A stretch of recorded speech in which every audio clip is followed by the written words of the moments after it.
오늘은 어린이 주일입니다. 자녀들이 부모에게 가장 듣고 싶은 말이 있습니다. 우리 자녀들이 부모로부터 가장 듣고 싶은 말이 있다면 여러분은 어떤 말이라고 생각하십니까?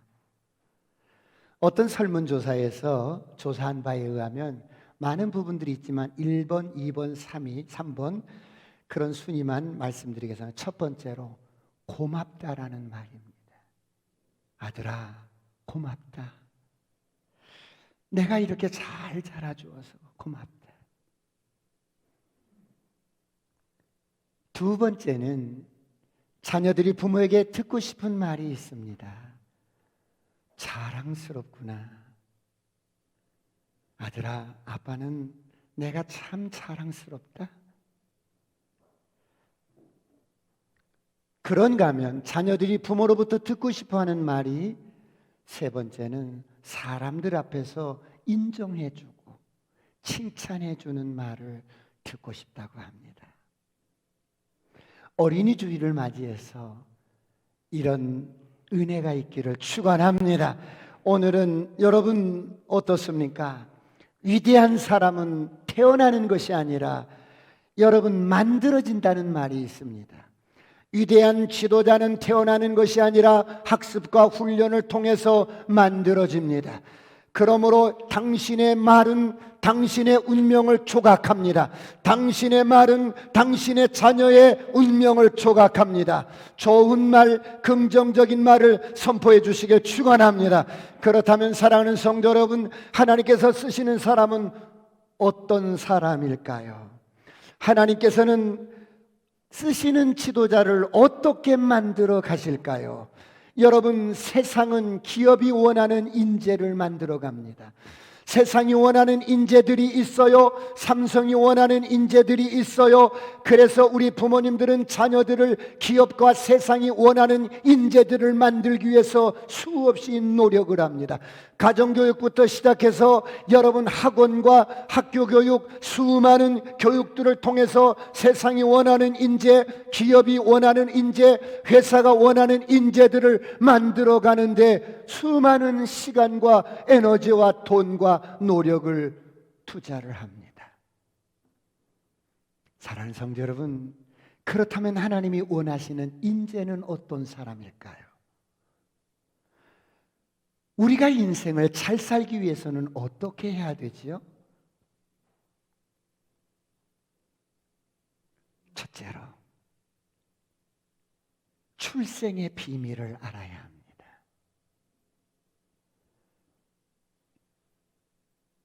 우리가 이 땅에 보내진 바 되었고 우리가 이 땅에 태어나는 이유가 무엇일까요?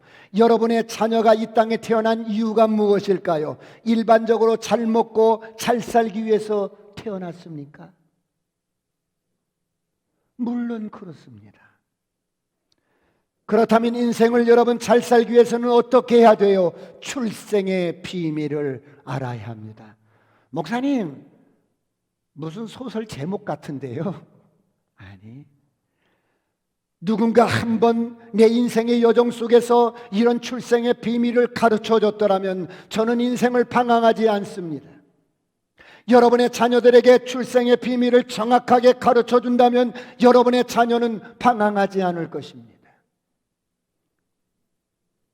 네가 왜 이 땅에 왔는지, 하나님이 너를 왜 이 땅에 보내주었는지 정확하게 출생의 비밀을 알려준다면 아이들은 방황하지 않을 것입니다. 그렇다면 여러분, 오늘 모세는 왜 이 세상에 태어났습니까? 모세가 이 땅에서 잘 먹고 잘 살기 위해서 보내진 바 되었을까요?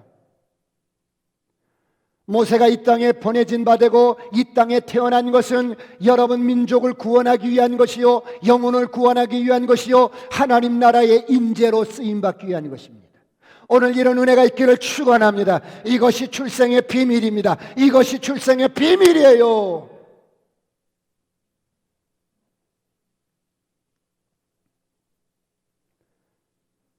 한 사람의 성장 과정을 보면 하나님이 한 인생을 이 땅에 보내셔서 여러분 어떤 가정 가운데 보내시고 부모 가운데 보내셔서 우리를 양육하십니다. 모세가 먼저 젖을 뗄 때까지 친어머니로부터 신앙교육을 받습니다. 여러분, 심리학에 의하면 한 사람의 가장 중요한 가치관은 4살 이전에 형성이 된다고 합니다. 어릴 때 그 습관과 가치관이 평생을 좌우합니다. 3살 버릇 80까지 간다고 하는 것처럼. 여러분, 3살 이전의 기억은 우리는 생각지도 못하잖아요.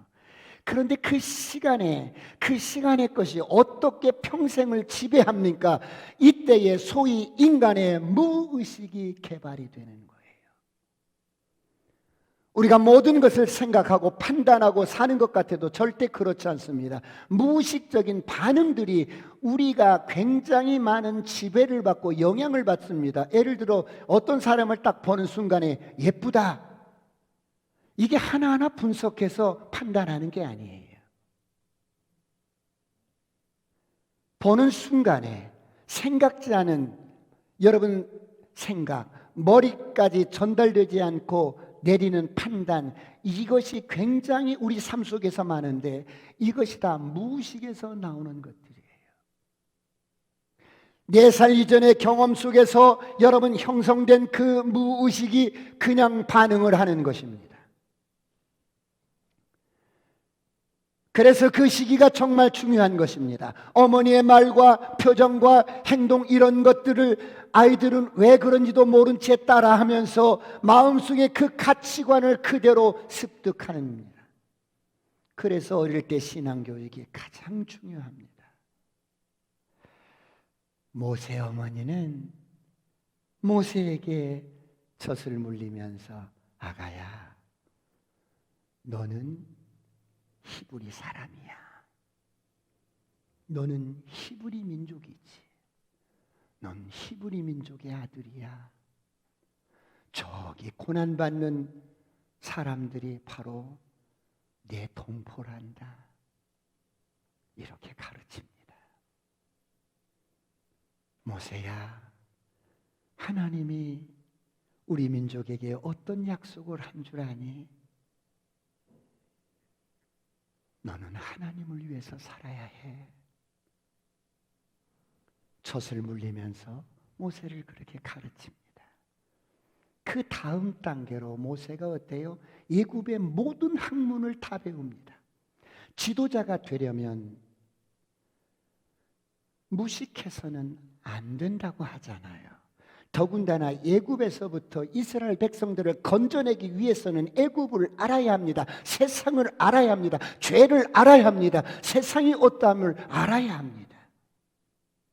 그 당시 애굽의 학문적 수준은 세계 최고의 수준이었습니다. 거기서 왕자로서의 모든 최고의 교육을 다 받습니다. 여러분, 우리는 종종 이런 생각을 합니다. 하나님의 일을 하는데 세상 교육이 뭐가 필요해? 여러분, 하나님의 일을 하기 위해서는 반드시 세상 학문 교육이 필요해요. 왜요? 우리가 일하는 곳이 세상이기 때문입니다. 우리의 삶의 현장이 세상이기 때문입니다. 그래서 우리 청년들은 하나님 나라를 위해서 일하시려면 지금 주어진 시간 속에서 열심히 공부하고 열심히 배우고 익히시기를 축원합니다.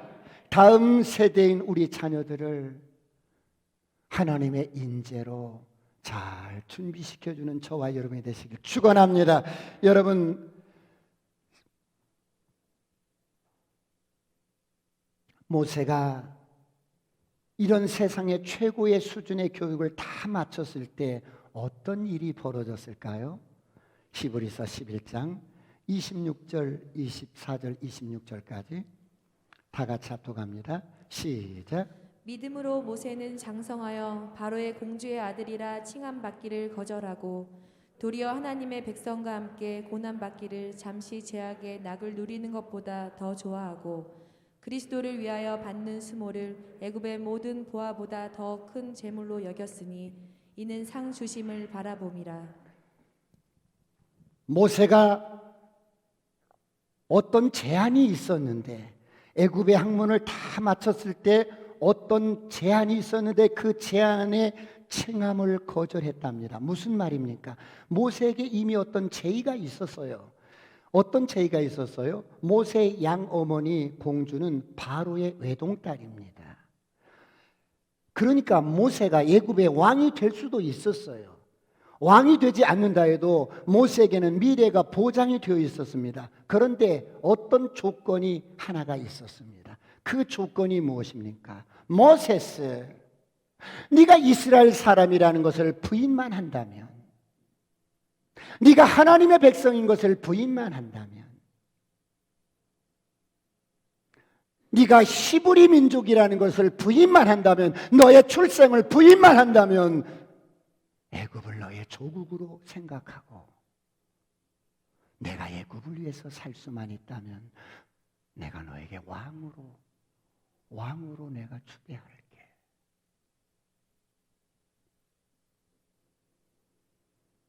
네가 그것만 맹세한다면 내가 원하는 것을 다 할 수 있다. 그런데 모세가 어떻게 해요? 25절 다시 한번 보겠습니다. 25절 다 같이 시작. 도리어 하나님의 백성과 함께 고난받기를 잠시 제약의 낙을 누리는 것보다 더 좋아하고, 애굽의 왕, 애굽의 모든 보화들, 이런 것보다는 나는 하나님의 백성과 함께 고난받기를 히브리 출신으로서, 히브리 민족으로서 하나님의 약속을 이루어가고 하나님의 백성과 함께 고난받기를 더 큰 상으로, 더 큰 보화로 여겼다는 거예요. 왜요? 그가 어릴 때 품으로부터 듣고 배운 신앙이 모세 안에서 꿈틀거렸던 것입니다. 애굽에서 보장된 삶보다는 하나님이 원하시는 일, 그 일을 위해서 고난받는 인생이 결국 하나님 앞에 보장받는 삶이라는 것을 알았던 것입니다. 오늘 이런 은혜가 있기를 축원합니다. 여러분의 자녀들에게 이런 은혜가 있기를 축원합니다. 여러분, 모세는 어릴 때 신앙교육을 잘 받았어요. 공부도 많이 했어요. 자기 앞에 출세길이 제시되었을 때 그는 자기의 민족을 위해서가 아니고 하나님의 약속을 바라보면서 그는 고난의 길을 가기로 결심을 합니다. 여러분, 이 정도 되는 청년들 있어요? 나와 보세요. 이 정도 되는 젊은이들 있어요? 얼마나 멋집니까? 얼마나 멋져요? 얼마나 멋집니까? 이만하면 괜찮지 않습니까? 세상의 스펙 다 갖췄습니다. 세상이 원하는 인재, 조건을 다 갖추고 있습니다. 그런데 세상에 원하는, 회사가 원하는 스펙은 다 갖추고 인재는 됐을지라도 하나님이 쓰시기에는 아닌 것입니다. 모세는 아직 하나님께서 쓰시기에 준비된 인물이 아니었어요. 그래서 오늘 본문 11절 12절을 보겠습니다. 다 같이 한번 합독할까요? 시작. 모세가 장성한 후에 한 번은 자기 형제들에게 나가서 그들이 고되게 노동하는 것을 보더니 어떤 애굽 사람이 한 히브리 사람 곧 자기 형제를 치는 것을 본지라. 좌우를 살펴 사람이 없음을 보고 그 애굽 사람을 쳐 죽여 모래 속에 감추니라. 모세가 어느 날 이렇게 자기 백성들의 일하는 현장을 이렇게 돌아보다가 자기 백성이 고난당하는 현장을 바라보고 있는데 한 애굽의 관리가 히브리 사람을 학대하는데 너무너무 잔인하게 학대하고 갑질 요즘 말하는 그런 것을 그때도 행하는 거예요. 그것을 보는 순간에 의분이 여기서 이렇게 솟구친 거야. 내 동포 히브리 사람을 이렇게 학대하다니. 좌우를 살펴보니까 보는 사람이 아무도 없어. 그래서 그냥 한 방 때렸는데 사람이 죽어버린 거야. 사람이 죽어버리는 거예요. 그래서 모래 땅을 파서 그냥 묻고 덮어버린 거예요. 다음 날 그 현장에 나갔는데 이번에는 이스라엘 백성들끼리 히브리 사람끼리 서로 막 싸우는 거야. 그래서 왜 동포끼리 싸우냐고, 왜 같은 민족끼리 싸우냐고, 왜 같은 형제끼리 싸우냐고 뜯어 말리는데, 그때 이렇게 히브리 사람이 하는 말이 이렇습니다. 14절을 보겠습니다. 다 같이 시작. 그가 가로되 누가 우리를 다스리는 자와 재판관으로 삼았느냐? 내가 애굽 사람을 죽인 것처럼 나도 죽이려느냐? 모세가 두려워하여 이르되 일이 탈로 되었도다. 모세, 누가 너를 재판관으로 세웠는데 이제 보니까 애굽 사람 어제 쳐 죽이더만 오늘은 나를 죽일 거야? 날 죽여봐 막 이러는 거예요.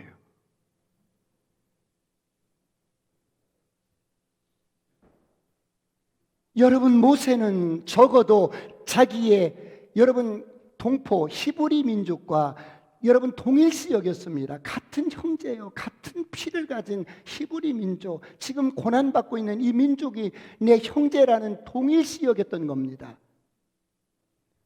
모세가 왜 애굽 사람을 죽였어요? 동포를 보호하기 위해서였어요. 적어도 이스라엘 사람들은 자기의 그런 행동과 모습을 이해해 줄 것이라고 생각했던 것입니다. 그러나 그들은 그렇지 않았어요.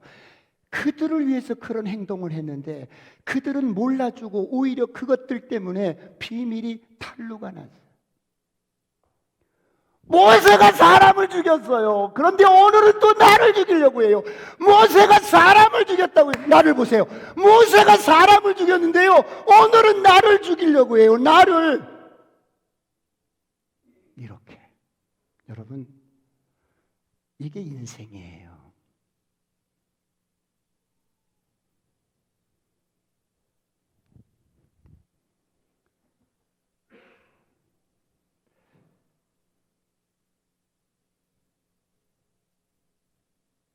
애굽의 왕인 바로는 모세를 사랑했어요. 그런데 그 사랑을 거부하고 이제는 애굽의 관리를 살해해. 그리고 히브리 백성들을 선동해서 나를 배신하고 반기를 틀어.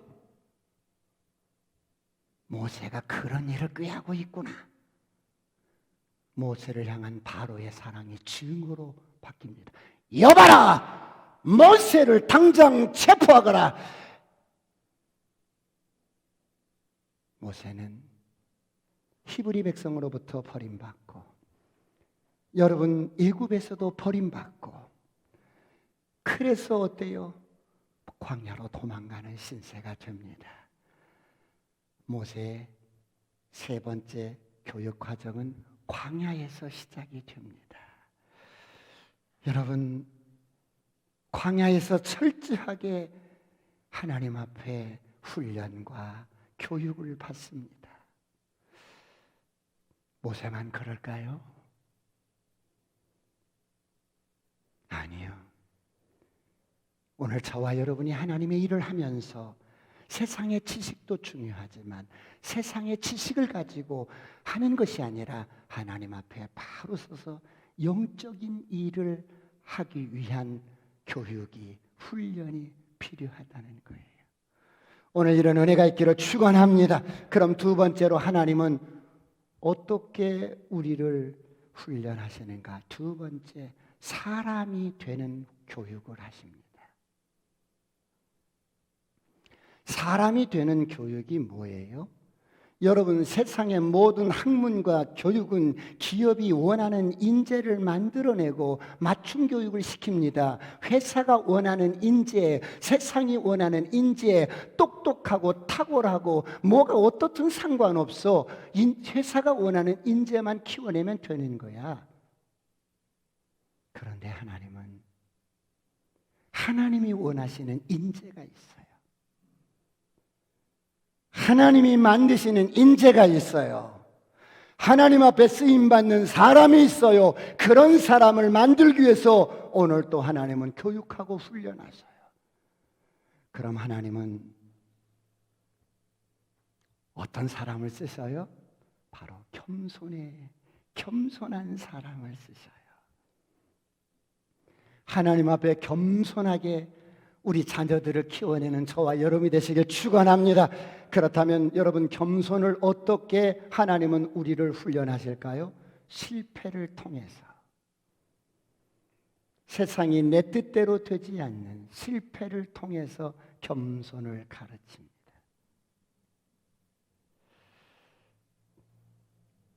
지금 모세를 보면 그는 하나님의 때를 몰랐어요.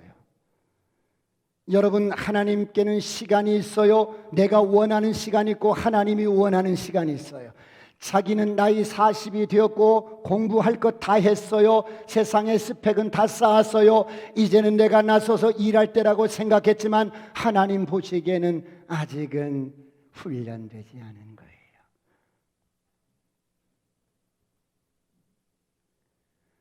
모세는 하나님의 때만 몰랐던 것이 아니라 하나님의 방법으로 일하는 것도 몰랐던 거예요. 모세가 본 것은 이스라엘 사람들에게 여러분 애굽 사람들이 폭력을 행하는 것을 보고 구조적인 어떤 그 폭력에 대해서 모세의 반응이 어때요? 의로운 분노라는 의분을 가지고 또 하나의 폭력으로 사람을 때려 죽였습니다. 여러분, 하나님의 일은 이런 육신의 힘으로 자신의 힘과 감정으로 하는 것이 아닙니다. 여러분, 얼마나 명분이 좋습니까? 동포를 위한 거라고요. 내가 교회를 위한 거라고요.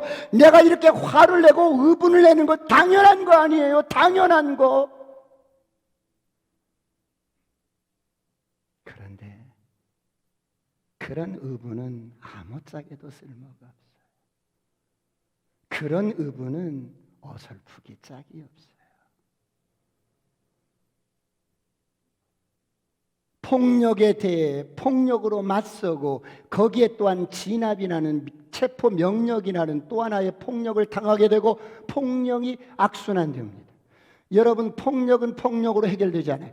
미움은 미움으로 해결되지 않아요. 죄는 죄로 해결되지 않아요. 십자가의 예수가 이 모든 것들을 해결하는 우리의 구주입니다. 할렐루야. 그래서 그가 도망간 후에 한 일이 뭐예요? 16절을 보겠습니다. 16절 다 같이 시작. 미디안 제사장에게 7달이 있더니 그들이 와서 물을 길어 구유에 채우고 그들의 아버지의 양떼에게 먹이려 하는데 이드로의 딸들이 양떼를 치는데 항상 때가 되면 양 무리에게 물을 먹여야 되는데 그곳에서도 또 목자들이 여자라고 어때요? 무시하고 빨리 와서도 야 비켜! 비켜! 그리고 이 목자들이 자기 양떼들을 물을 먼저 먹이는 이게 다 기다리고 있다가 어떤 때는 우물물이 말라가지고 먹일 수도 없이 그냥 돌아올 때가 있어. 근데 그날따라 일찍 온 거야. 일찍 보니까 모세가 또 그 현장에 어때요? 이런 폭력이 사람 사는 곳에 이런 폭력들이 있는 그곳에 모세가 정리를 해서 그 이드로의 딸부터 온 순서대로 물을 먹고 돌아가게 하니까 너무 빨리 온 거야.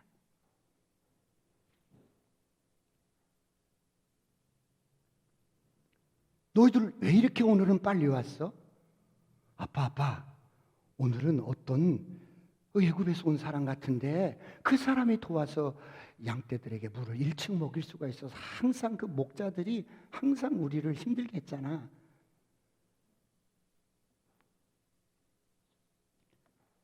그러면 그 사람은 어디 있느냐?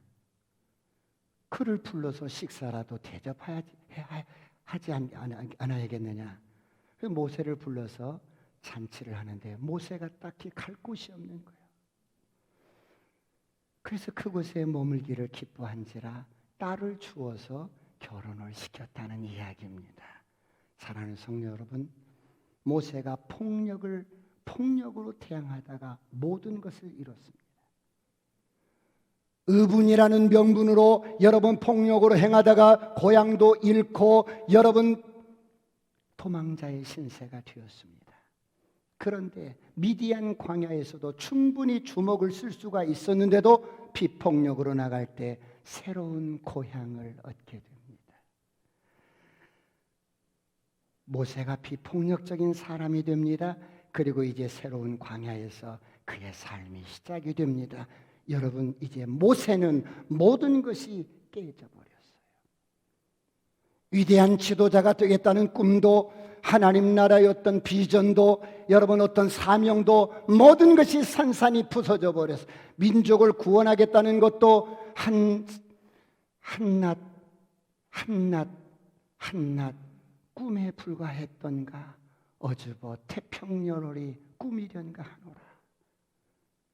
남자의 자존심마저도 다 깨져버렸어요. 자신의 재산은 하나도 없이 처가살이를 합니다. 처갓집에 양떼를 치는 목동이 됩니다. 낮아지고 또 낮아지고 부서지고 또 부서지고 산산이 조각이 나버렸어요. 그러는 동안에 아들을 낳습니다. 그래서 그 아들의 이름을 뭐라고 해요? 22절에 게르솜이라고 짓습니다. 고향을 떠도는 나그네라는 뜻입니다. 이것이 그의 마음이었고, 이것이 실패한 모세, 무너진 꿈조각을 만지면서 애굽에서 그렇게 호화찬란하게 살았던 시절이 꿈이었던가. 사랑하는 성도 여러분, 하나님은 한 인간을 이 땅에 보내서 우리를 하나님의 인재로, 하나님이 쓰실 수 있는 사람으로 만들어 가는데 우리에게 주어진 훈련과 고난의 시간을 낭비하지 않기를 축원합니다. 그런 시간들을 통해서 잘 훈련되어지기를 주의 이름으로 축원합니다. 그렇다면 하나님은 당신이 쓰실 수 있는 인재를 만드는 훈련에 세 번째, 어떤 훈련을 해요? 세 번째, 하나님의 훈련은 인재를 만드는 훈련을 해요.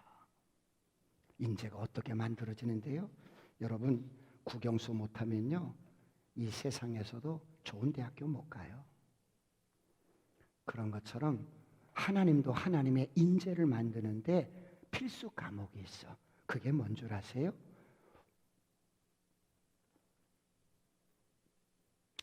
지도력을 개발하는데 평생을 보냈던 지도력 개발의 대가인 로버트 클린턴이라는 박사가 인생을 태어나면서부터 시작해서 죽을 때까지 5단계가 걸쳐서 성장하고 성숙되어진다는 거예요.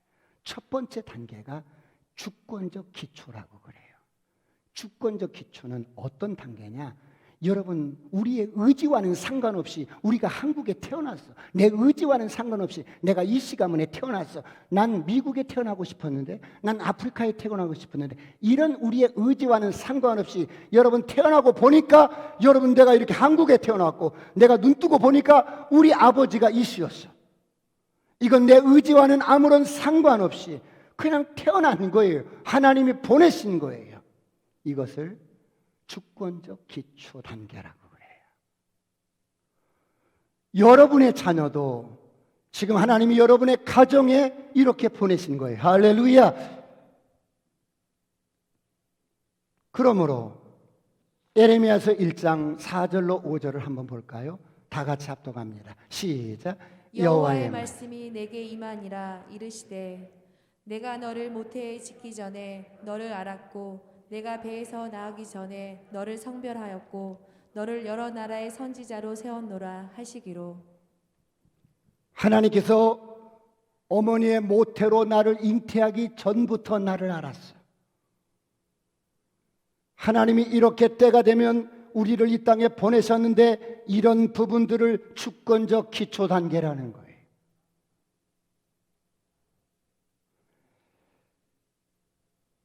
그런데 여러분, 이렇게 주권적으로 내가 이 시가문에 대한민국에 또 이런 환경 속에 나를 보내신 것은 하나님이 그 사람을 앞으로 어떻게 사용하실지 뼈대를 결정하는 거예요. 두 번째, 이렇게 태어난 저와 여러분이 이제 내적인 성장 단계를 거치는 거예요. 이때부터 본격적인 교육과 학습과 훈련, 여러 가지 학습이 주어집니다. 그래서 그런 여러 가지 환경에 대해서 반응하면서 앞으로 어떤 일을 위해서 어떻게 살 것인가 사람들은 자신을 훈련하고 준비하는 기간입니다. 그래서 어떤 사람은 세상이 원하는 인재가 되기 위해서, 회사가 원하는 인재가 되기 위해서 거기에 맞춤 교육을 여러분 시켜나갑니다. 그런데 하나님께서는 이 단계 속에서 무엇을 우리에게 가르치냐면 네 가지를 가르치기를 원해요. 그 첫 번째가 뭐냐면 진실성을 가르쳐요. 여러분, 사람이 가진 성품의 핵심은 진실성이에요. 그 사람의 진실성이 어떠하냐가 중요해요. 왜 그렇습니까? 하나님은 진실성이 결여된 사람은 쓰시지를 않아요. 그러므로 여러분, 여러분의 자녀를 세상이 원하는 스펙과 회사가 원하는 인재를 맞춰서 키워낼 수도 있지만 여러분, 그런 과정 어간에 반드시 진실한 아들로 딸로 키우시길 축원합니다. 축원합니다. 저를 향해 선포합니다. 아싸, 꿈 같은 일이 일어납니다. 사무엘상 15장 13절로 14절을 보겠습니다.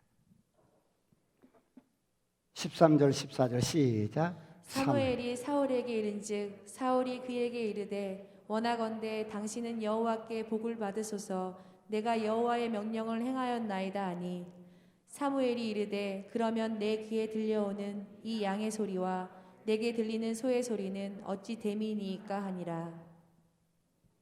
사울에게 이 아멜렉 족속들을 다 진멸하라고 명령을 했는데 사울이 보기에 튼실한 이 짐승들, 이거 하나님께 제사할 때 드려야지, 이런 명목으로 남겨두었어요.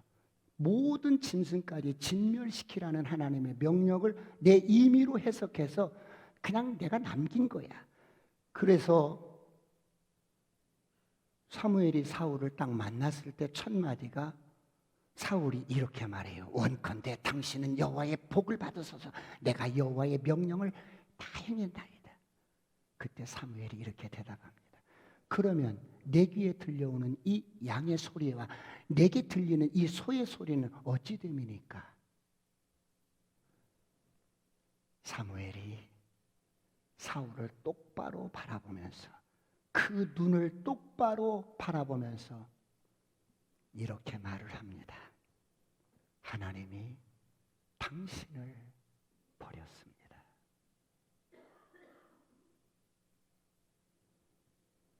하나님이 너를 버렸어.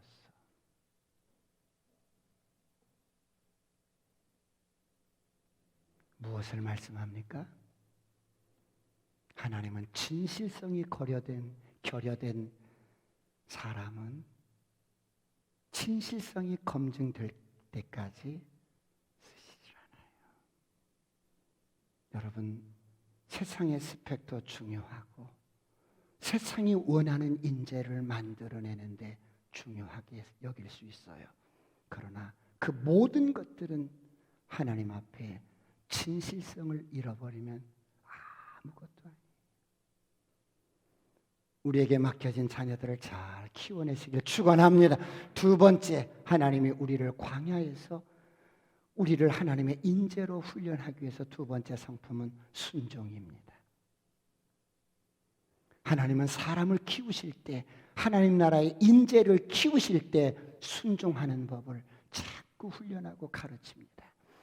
하나님은 당신의 말씀을 툭 던져보고 순종하는지 안 하는지 검증을 해봅니다. 하나님께 순종하는 저와 여러분의 자녀가 되시길 축원합니다. 부모에게 순종하는 저와 여러분의 자녀가 되시길 축원합니다. 하나님께서 세우신 여러분 각 사람은 위에 있는 권세에 순복하라. 대통령이든 각부 장관이든 여러분 하나님께서 세우신 지도자에 대해서 순종하는 법을 가르치기를 축원합니다. 학교에서 선생님에게 순종하는 법을 가르치기를 축원합니다. 여러분, 순종하는 것은 어떤 환경과 상황이 상관없어요. 내 느낌과 감정이 상관없어요. 하나님의 말씀 앞에 순종하는 자녀들로 훈련하고 키우시길 축원합니다. 창세기 22장 1절로 2절을 보겠습니다. 다 같이 시작. 그 일 후에 하나님이 아브라함을 시험하시려고 그를 부르시되 아브라함아 하시니 그가 이르되 내가 여기 있나이다. 여호와께서 이르시되 내 아들 내 사랑하는 독자 이삭을 데리고 모리아 땅으로 가서 내가 내게 일러준 한 산 거기서 그를 번제로 드리라. 우리는 우리 믿음의 조상인 아브라함이 하나님 앞에 순종을 어떻게 했는가를 잘 압니다. 하나님은 마지막 아브라함의 가슴에 가득 들어있고 가장 소중한 이삭을 제물로 바치라고 말씀을 하셨어요. 순종에 대한 훈련과 시험입니다. 많은 사람들도 하나님 앞에 순종을 훈련받기 위해서 제단에 뭔가를 올려놓습니다. 주님! 내 인생을 드리겠어요. 주님, 내 재산을 드리겠어요. 주님, 내 아들을 드리겠어요. 뭐를 드리겠어요? 자신이 가장 소중하게 여기는 이삭을 때로는 제단에 올려놓습니다. 그런데 우리의 소중한 이삭을 올려놓았지만 아브라함과 우리는 달라요. 뭐가 다른데요? 우리 손에 들린 칼은 아브라함의 손에 들려진 진짜 칼이 아니야.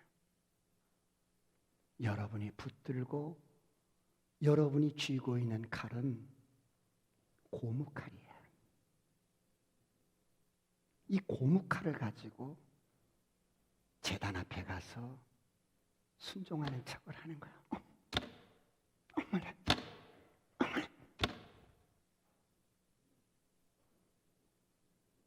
순종하는 척만 하는 거예요.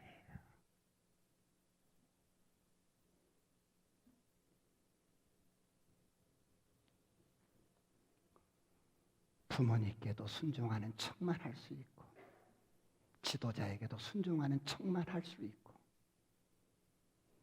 때로는 남편에게도 마찬가지일 수가 있겠죠. 그러므로 하나님 나라의 인재는 가장 큰 덕목은 진실성과 순종입니다. 저와 여러분의 자녀가 잘 하나님의 나라의 인재로 훈련되어지고 준비되어지기를 축원합니다. 세 번째는 말씀에 대한 훈련과 검증입니다.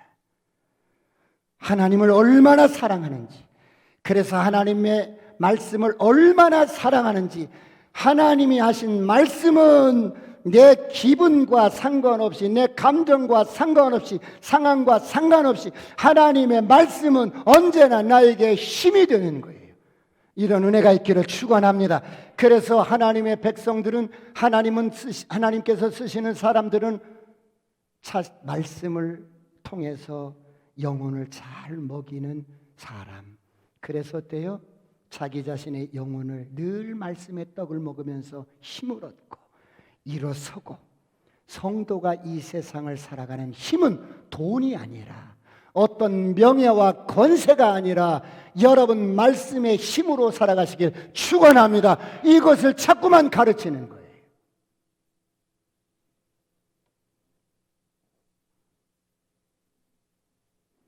코로나가 장기화되면서 많은 사람들이 무너지고 있어요. 그럴지라도 성도는 어떠한 상황일지라도 말씀의 떡을 먹고 힘을 얻고 살아가시길 축원합니다. 이렇게 훈련하기 위해서 어쩌면 하나님이 우리에게 주시는 어떤 환경과 고난과 어떤 부분 속에서도 하나님이 우리를 말씀으로 사는지 너의 힘으로 사는지를 확증하고 있는 거예요.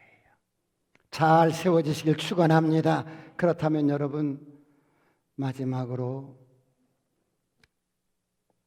사람이 이렇게 성장하는 내면적인 성장 단계가 있고, 세 번째는 사역의 성장 단계가 있어요.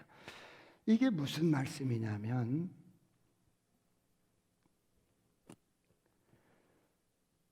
내가 이 땅에서 세상이 원하는 인재의 조건을 다 갖추고 회사에 들어갔어요. 내가 어쨌거나 이제 이런 과정을 통해서 어느 정도 순종과 진실성과 말씀으로 힘을 얻고 이런 이제 어느 부분이 갖춰져서 이제 교회에서 직분을 주거나 어떤 사역을 하게 하거나 이런 어떤 봉사를 하게 합니다. 그러면 이때 가장 중요한 게 뭐냐면 열매가 아니에요. 어떤 성과가 아니야. 이 단계에서 겉으로 드러나는 것은 사역이고 어떤 열매지만, 여러분, 하나님이 원하시는 것은 너에게 이런 봉사와 이런 직분과 이런 사역을 주는 이 세 번째 단계에서는 이런 사역을 통해서, 직분을 통해서, 어떤 봉사하는 일을 통해서 인격이 성숙되기를 원하는 거예요. 너의 됨됨이가 영성과 인격을 갖춘 성숙한 사람이 되기를 원하는 거예요.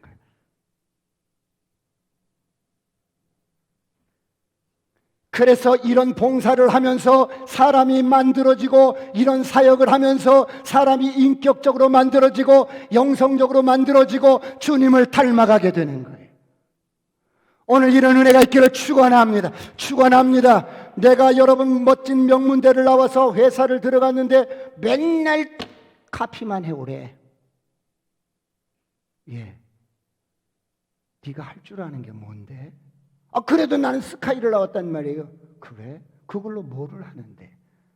회사에 일을 알아? 인격을 만들어 가는데 그것을 모르는 거예요.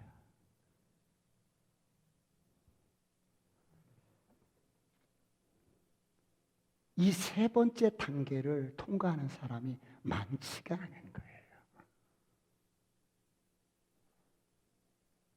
세 번째 단계를 통과하면 네 번째 단계에서는 생의 성숙함이 나오는 거예요. 그래서 아름다운 열매를 맺어가는, 지경을 확장시켜 나가는 거예요. 이런 과정을 통해서 여러분, 마지막 5단계 되면 수렴 과정이라고 해서 하나님이 내게 주신 모든 은사, 모든 기질, 모든 경험, 모든 것이 하나가 돼서 하나님 앞에 최고의 것을 드릴 수가 있는 거예요. 이런 은혜가 있기를 축원합니다. 그런데 세 번째 단계도 통과하는 사람이 많지 않다는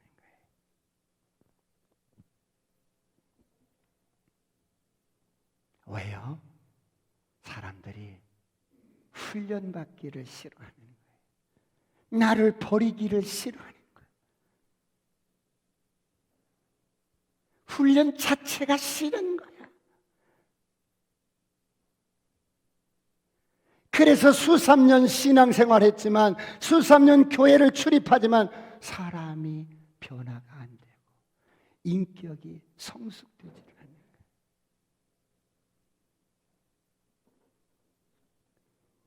사랑하는 성도 여러분,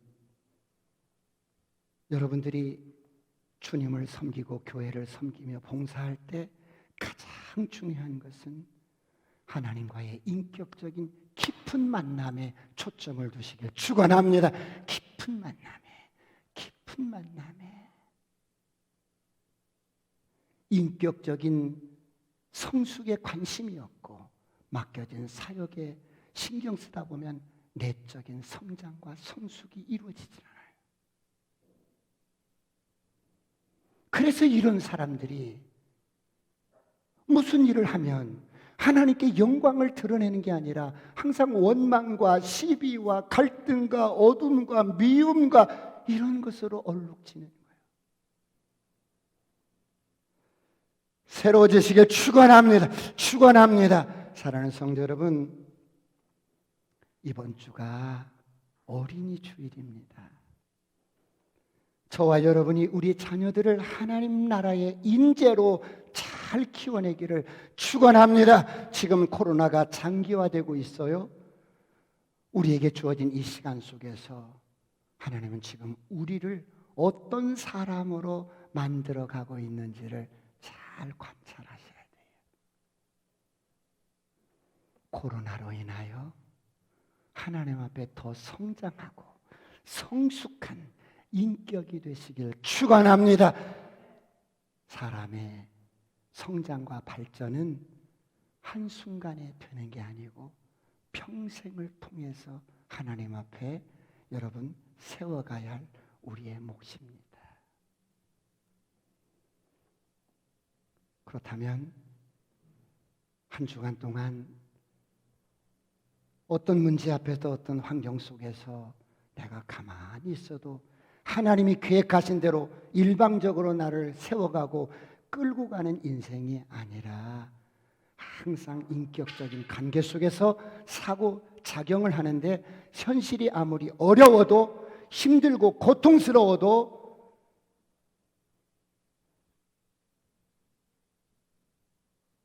내가 하나님 앞에 기도하며 하나님 앞에 나갈 때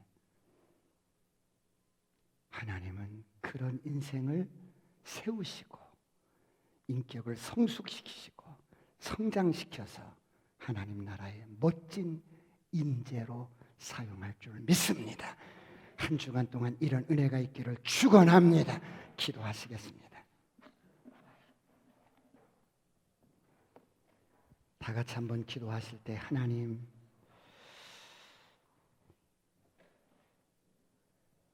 사람마다 주어진 인생의 시간이 다릅니다. 내가 오늘 어떤 상황 속에서든지 성실하게 충성스럽게 잘 감당하는 은혜를 주옵소서.